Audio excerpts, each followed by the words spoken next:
की वर्तमान स्थिति और परिस्थिति पे जब हम विचार मंथन करते हैं तो एक भयंकर विध्वंस एक घटना सामने आती है। आप सभी को पता है, मणिपुर। आप उस मणिपुर जो भारत देश के एक राज्य है, उस मणिपुर में एक घटना घटित हुई जिसमें एक वो समुदाय था जो वाकई आरक्षण और प्रतिनिधित्व का अधिकार रखता है, और एक वो समुदाय है जो उस आरक्षण को खत्म करने के लिए एक षड्यंत्र पूर्वक बनाए हुआ एक जाल में वो फंसा। आप महसूस करके देखिए, वहां का वो समुदाय जो उस आरक्षण के मूल अधिकार के लिए लड़ रहा था, और एक समुदाय जो बोगस था, जिसको आरक्षण की जरूरत ही नहीं थी, जो यहाँ का मूल बसिंदा है ही नहीं। उन दोनों के बीच में लड़ाई लड़ाई गई। आज एक महाराष्ट्र के अंदर भी यहाँ का आदिवासी और एक धनगर आदिवासी के बीच में पंगा चला। मध्य प्रदेश में भी चल रहा है, जम्मू कश्मीर में भी चल रहा है। महसूस करिए, जो लड़ाई है, ये लड़ाई आपस में अचानक नहीं उपजी है। इसको उपजाने वाला कोई व्यक्ति है जो पीछे बैठ के मुर्गा लड़ाई का खेल लड़ रहा है।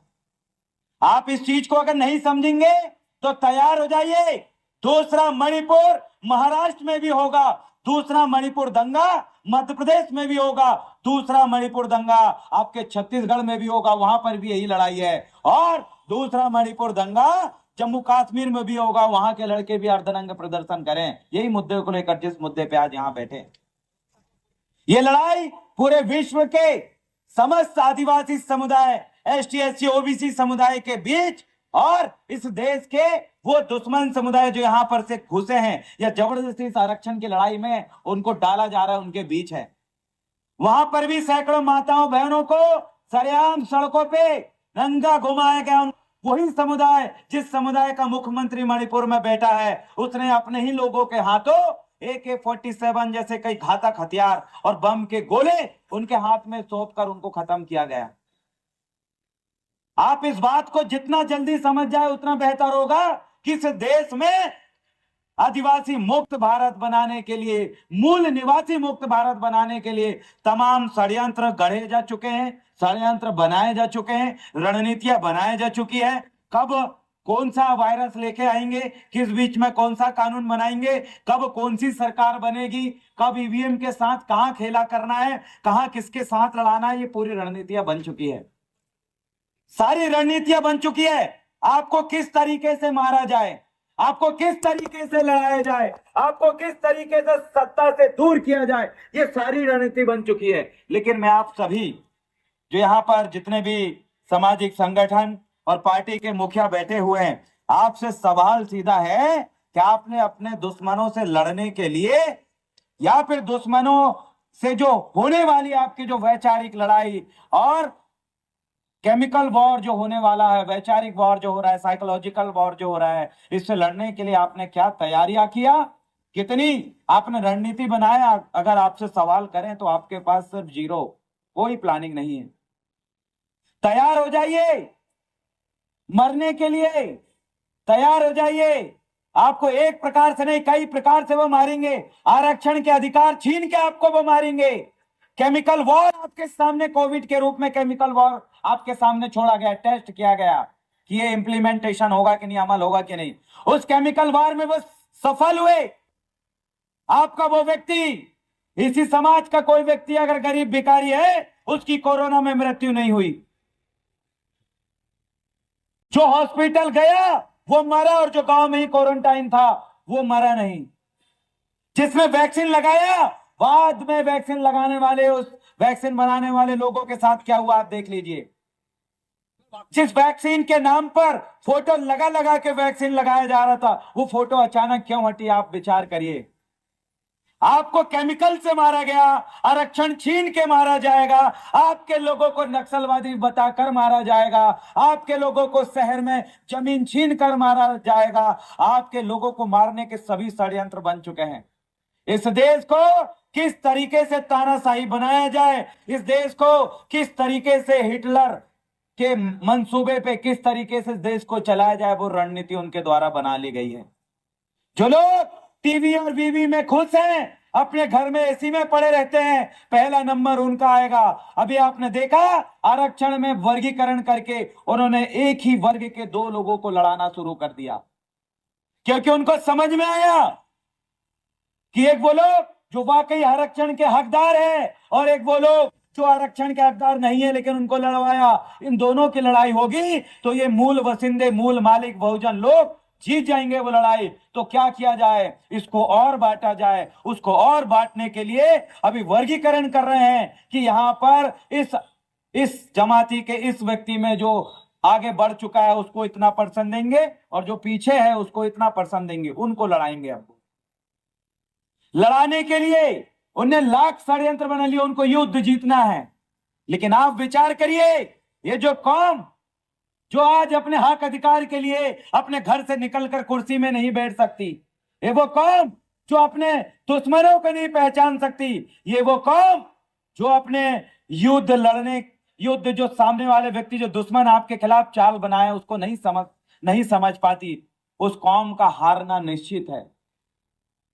उस कौम का हारना निश्चित है जो अपने दुश्मन को नहीं पहचान पाई। उस कौम का हारना निश्चित है जो दुश्मनों की पार्टियों में घुस के जाके बैठे हैं। उस कौम का हारना निश्चित है जो चंद आमदार खासदार बनने के लिए उन पार्टियों में घुस के बैठे हैं। उनके बच्चे भी उसी मौत मरेंगे जिस मौत आज आपके और हमारा आने वाला अस्तित्व जिस तरीके से मरने वाला है।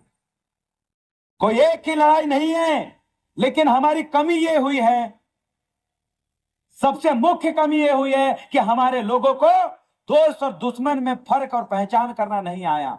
बाकी बात की बात है, हम जिनसे लड़ रहे हैं वहां पर हमारा व्यक्ति बैठा हुआ है। और आपको पता है, अगर आप बीजेपी के साथ लड़ाई लड़ेंगे तो बीजेपी का मुख्य व्यक्ति सामने कभी नहीं आएगा, आपके भाई को सामने करके लड़ाएगा। कांग्रेस का भी कोई व्यक्ति आएगा, अगर उसके साथ कोई लड़ाई हो उसमें भी आपके व्यक्ति सामने आके लड़ेगा। आप मारने वाला भी आपका और मरने वाला भी आपका। उनने इस तरीके से अपनी रणनीति तय करें। आपकी रणनीति क्या है? आपके लोग तो बैठ ही नहीं पाए हैं, आपस में लड़ रहे हैं। आप विधायक सांसद की बात करते हैं, अरे आने वाले 20 साल का भविष्य की आप बात करिए तो आपके आंखों से आंसू निकलेंगे। आने वाले 20 साल बाद का फ्यूचर आपका ये होगा कि आपके लोग बड़ी मजदूरी करने के लिए भी उनके पास साधन संसाधन नहीं होंगे। आपके लोगों के पास जो गाड़ियां आप देख रहे हैं ये गाड़ियां नहीं दिखेगी। अरे ऐसे कई कानून, कई बिल अभी पेंडिंग है जो अभी आना बाकी है। अभी BNS आया, BNS भारतीय न्याय संहिता, सोच के देखिए क्या हुआ, उसमें क्या अपडेट हुआ। आपके हमारे लोगों ने कभी नहीं पढ़ा, उलझे हुए हैं। अभी मध्य प्रदेश के अंदर जो भी आदिवासी, जो भी मूल निवासी आंदोलन करता है तो प्रिवेंटिव डिटेंशन करके उसको उठा के जब तक चाहे तब तक अंदर भर के रख रहा है। आपको पता है, आपको लगता है कि हमारे व्यक्ति को 24 घंटे के अंदर जज के सामने प्रस्तुत कर देगा, हमारा कोई कुछ नहीं बिगाड़ेगा, संविधान हमारे साथ है। अरे उस संविधान को संचालन करने वाले कौन लोग बैठे हैं आप याद करिए। जब बाबा साहब का जब उस समय आंदोलन चल रहा था, वैचारिक आंदोलन चल रहा था, अपने लोगों को अधिकार देने का आंदोलन चल रहा था, उसी समय कई समुदाय के लोग उसी संविधान सभा में थे। बाबा साहेब ने क्या कहा था आप सभी को पता होगा कि संविधान, इस देश का संविधान दुनिया में सबसे बेहतर संविधान है, चलाने वाले लोगों के ऊपर निर्भर करता है। अच्छे लोग बैठेंगे तो संविधान बहुत बढ़िया तरक्की करेगी, देश तरक्की करेगा उस संविधान से चल के। गलत लोग बैठेंगे तो विध्वंस करेंगे, मारेंगे, जमीन छीनेंगे, बहु बेटियों की इज्जत लुटेगी। और वो बात सही साबित हुई, आज वही हो रहा है। ये नागपुर के अंदर यहाँ का मूल बासिंदा राज नहीं कर रहा है, बड़ा व्यापारी दूसरे समाज का व्यक्ति है। खनिज आपके पास नहीं है, दूसरा व्यक्ति खनिज आपकी जमीन से निकाल रहा है। बड़ा अधिकारी भी आपका नहीं है, बाहर का व्यक्ति आके यहाँ राज कर रहा है। आपका क्या है? किसी भी डिपार्टमेंट में, न्यायपालिका में आपके लोग नहीं है। और ये बात सत्य साबित हुई कि गलत लोगों के हाथ में संविधान चलाने की चाबी है, और वो कितना तहस नहस करना है वो सब कुछ करेगा, और जितना बर्बाद करना है वो आपको करके रहेगा। आप रोकोगे कैसे कि आपके पास रणनीति बनी है? अरे विचार करिए, ये जो लड़ाई बहुत वैचारिक लड़ाई है। पहले तो आपको साइकोलॉजिकल रूप से मजबूत होना पड़ेगा, वैचारिक रूप से अपने लोगों को समझाना पड़ेगा। यहाँ तो आपस में ही एक दूसरे को मार काटने की लड़ाई चल रही है, तो कहां से ग्राउंड फुल होगा आपका? आपके लोग नहीं जागे हैं, आपने जमीन तैयार की ही नहीं है। आप फसल लगाने की बात करते हो, फसल काटने की बात करते हो, फसल सिंचाई करने की बात करते हो, लेकिन आपने उस जमीन को तैयार नहीं किया। जब तक आपकी जमीन उपजाऊ नहीं बनेगी, जब तक आपकी जमीन तैयार नहीं होगी, तब तक आप उसमें फसल मत लगाओ। लगा भी लिए तो आप कैसे सत्ता में आओगे? कितने विधायक खड़े हो जाए, कितने आमदार खासदार के लिए आप खड़े कर दो, लेकिन याद रखिएगा, बीज वहीं पर फलता है, फसल वहीं पर उगती है। जो जमीन को जिसने उपजाऊ किया हो, मेहनत किया हो, उसको उपजाऊ बनाया हो, उपजाऊ बनाने के बाद उसमें बीज लगाया हो, लगाने के बाद बीज को सिंचाई किया हो, सिंचाई करने के बाद उसकी रखवाली किया हो, रखवाली करने के बाद उसको ईमानदारी से काटा हो, काटने के बाद दूसरे उसको चोर ना ले, उसकी सुरक्षा करके अपने घर में लाया हो। आपने क्या किया? आप आमदार खासदार के लिए आपके व्यक्ति उतर गए, लेकिन उन्होंने कभी ये देखा नहीं क्या उसकी समाज या गैर राजनीतिक जड़ें मजबूत है या नहीं है।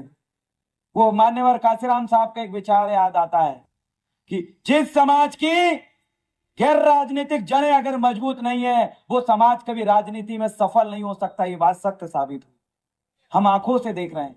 आपका सामाजिक मजबूत नहीं है, वैचारिक रूप से मजबूत नहीं है, कितने ही खड़े हो जाइए, आपको अपने ही भाई आपके खिलाफ खड़े होकर आपकी वोट काटेगा। आपका अपने ही भाई जब आप जाओगे वोट मांगने के लिए तो पैसा मांगेगा। आपका अपने ही भाई जब उसको आप आरक्षण बचाने की लड़ाई में बुलाओगे तो वो नहीं आएगा। क्या उसको पता ही नहीं है? ये लड़ाइयां आंख बंद करके लड़ी जा रही है, और जब तक आंख बंद करके लड़ाई लड़ेगी तो निशाना कहां लगेगा ना आपको पता ना मुझे पता। आइए, समय है हमारे पास। अरे जितने लोग इस कार्यक्रम में आए हैं, उतने ही लोग अगर जिम्मेदारी ले कि हर 100 गांव के अंदर अंदर मैं अपना एक एक योद्धा खड़ा करूंगा जो पूरे गांव के लोगों पे भारी रहेगा, तो विश्वास मानिए 10,000 लोगों की ओरिजिनल योद्धाओं की फौज खड़ी होगी। अभी आपके पास कोई फौज नहीं है जिसमें आपके सैनिक ही तैयार नहीं, क्योंकि याद रखिएगा, लोकतंत्र में आपको ऐसी फौज चाहिए जो कलम की मजबूती जानती है। लेकिन जब राजतंत्र था उस समय ऐसी फौज चाहिए होती थी जो तलवार चलाने में शिक्षित प्रशिक्षित हो, हर हथियार चलाने पे प्रशिक्षित हो। लेकिन आज वो नहीं है, वो समय गया लड़ाई वाला, राजतंत्र वाला। अभी लोकतंत्र है, डेमोक्रेसी है। आपके पास कानूनी योद्धा चाहिए, वैचारिक योद्धा चाहिए, वो तैयार जब तक आपके पास नहीं, आप कैसे युद्ध लड़ोगे? सामने हजारों की फौज है, वही टोपी वालियों की, चड्डी वालियों की, जो अभी निकली थी रैली में कुछ दिन पहले, अभी कल परसों हर जगह है। वो उन लोगों से लड़ने के लिए आपकी फौज कहां है? कैसे लड़ोगे उनसे? कितने प्रशिक्षित लोग आपके साथ है? तो मैं जब पीछे देखता हूं तो कोई सैनिक प्रशिक्षित नहीं, और जो सैनिक प्रशिक्षित नहीं है उसकी तलवार आप ही के भाई की गर्दन में रखी रहेगी, दुश्मन के गर्दन में नहीं। तो आप सभी जितने भी संगठन पार्टी के समस्त साथियों से आग्रह करते हैं कि आइए अपनी जमीन तैयार करो। आपकी लड़ाई किन लोगों से, उनकी पहचान करो। कौन से संगठन आपके इस आरक्षण के पक्ष में है, कौन सा संगठन आरक्षण के खिलाफ है, इनकी पहचान करो, अपनी समाज को बताओ। अगर ये नहीं बताओगे तो याद रखिएगा, आज जितनी कुर्सियां दिख रही है, आने वाले समय में यहां पर 1-2 लोग दिखेंगे। ये लड़ाई हमारी विचारधारा की लड़ाई है। बड़ा दुख होता है जब हम गांव गांव जाते हैं और हमारे लोगों को ऐसी अवस्था में देखते हैं जैसी अवस्था में हम अंग्रेजों के समय अपने आप को देखते थे।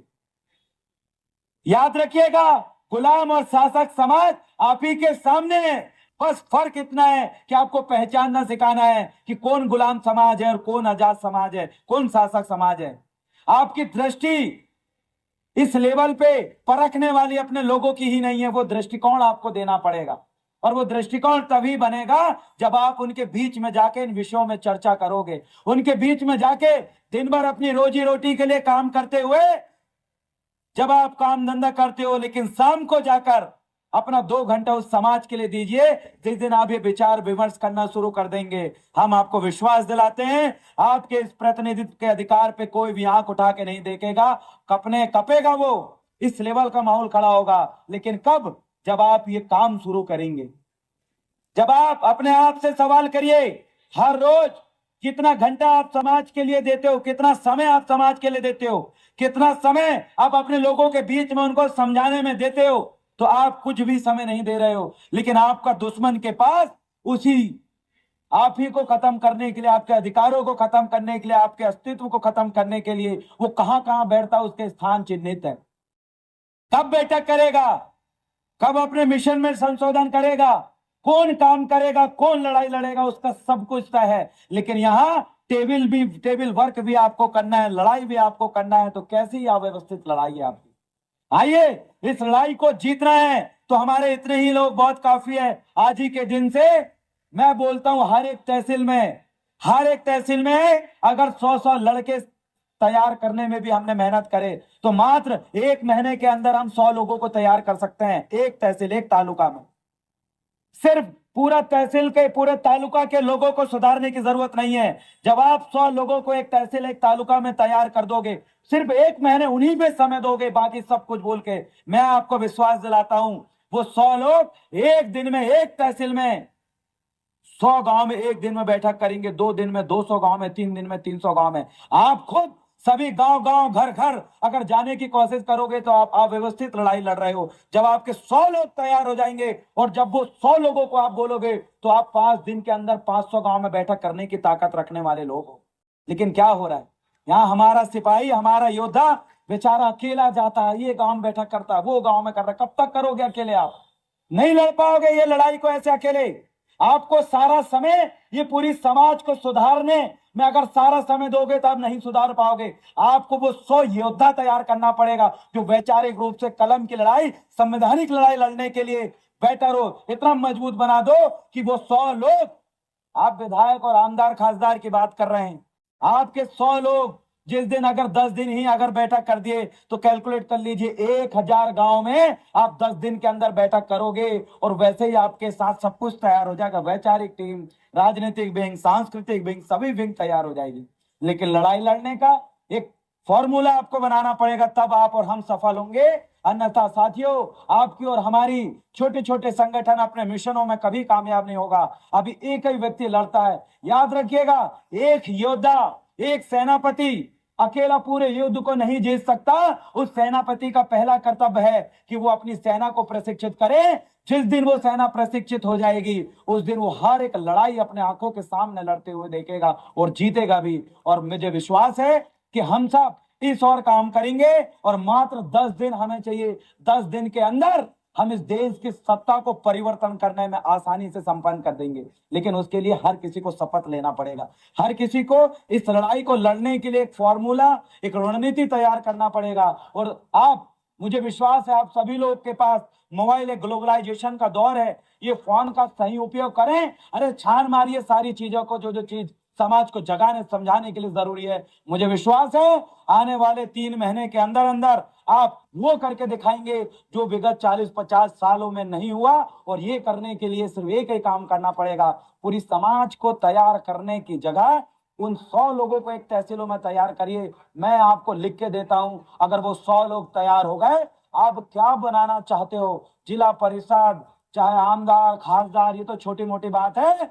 आपके ये संयुक्त मोर्चा का, आपके लोगों का इस महाराष्ट्र के अंदर चीफ मिनिस्टर तक बनाने की ताकत आपके पास हो। चीज को समझना, आपको मैं कोई बड़ा उम्रदार नहीं हूं, कोई बड़ा बुद्धिजीवी नहीं हूं। आपके ही बच्चे का उम्र का मात्र 27 साल का एक लड़का हूं जो अभी अपनी पढ़ाई कर रहा है और मैं अपनी लड़ाई को व्यवस्थित तौर पे लड़ रहा हूं।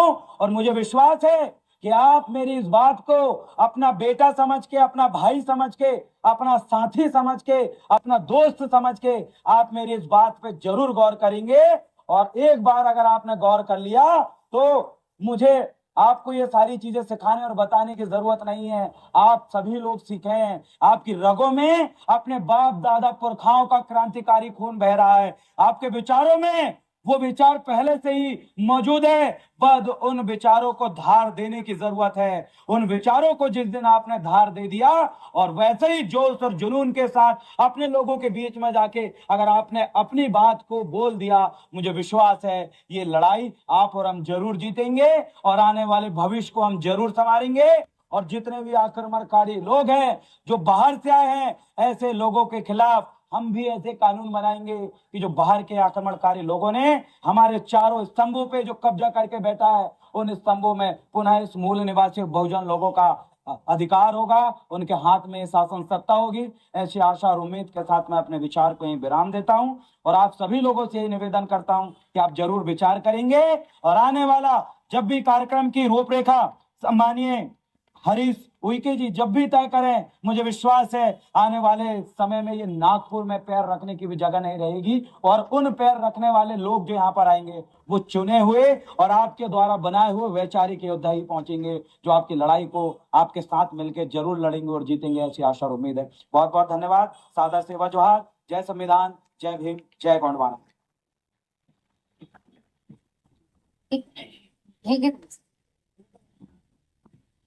डेमोक्रेसीची लढाई ही वैचारिक योद्ध्यांनी लढायची आहे असा विश्वस्त विचार भलावी सरांनी देऊन अतिशय उत्तम भाषेत मार्गदर्शन केले आहे, त्याबद्दल त्यांचे मनपूर्वक धन्यवाद।